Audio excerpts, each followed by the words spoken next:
প্রভু, দিন রাত এক করে পরিশ্রম করছে, সামান্য সুখের জন্য অসুখকে আমন্ত্রণ জানাচ্ছে। দরজা হাট করে খুলে রেখেছ, সে তো আসবেই। এটা সামান্য সুখ নয় প্রভু, এটা অনেক বড় সুখ। আমি মাইনের সঙ্গে 20,700 টাকা ওভারটাইম পেয়েছি। এই টাকা দিয়ে তোমার কাশী বিশ্বনাথ মন্দির দর্শন করতে নিয়ে যাবো বাবাকে। তুমি যেটাকে অসুখ বলছো প্রভু, এটা সামান্য ওই সর্দি কাশি, ওই ঠান্ডা গরম লেগে হয়েছে। কাপ সিরাপ খেলে ঠিক হয়ে যাবে। ভালোই হলো তোমার সঙ্গে দেখা হলো, নাহলে তোমার কাছেই আজকে যেতাম। প্রভু, একটা ভালো খবর আছে। কি ভগবান স্যার একা একা কার সঙ্গে কথা বলছে? আমি ওভারটাইম করে এবার 20,700 টাকা পেয়েছি। আমি এত টাকা মাইনে এর আগে কখনো পাইনি প্রভু। তুমি খুশি হওনি প্রভু?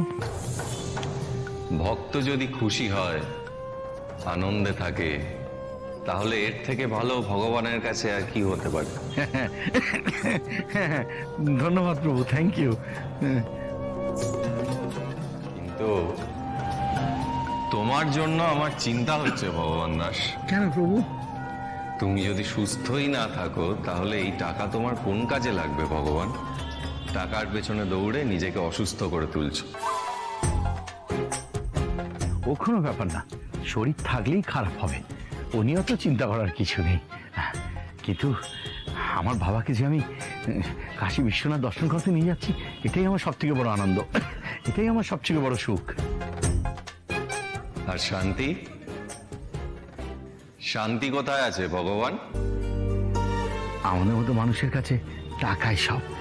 টাকা থাকলে মন্দিরে আগে কি দর্শন করতে পারবো, ভোগ প্রসাদ পৌঁছে যাবে ঘরে।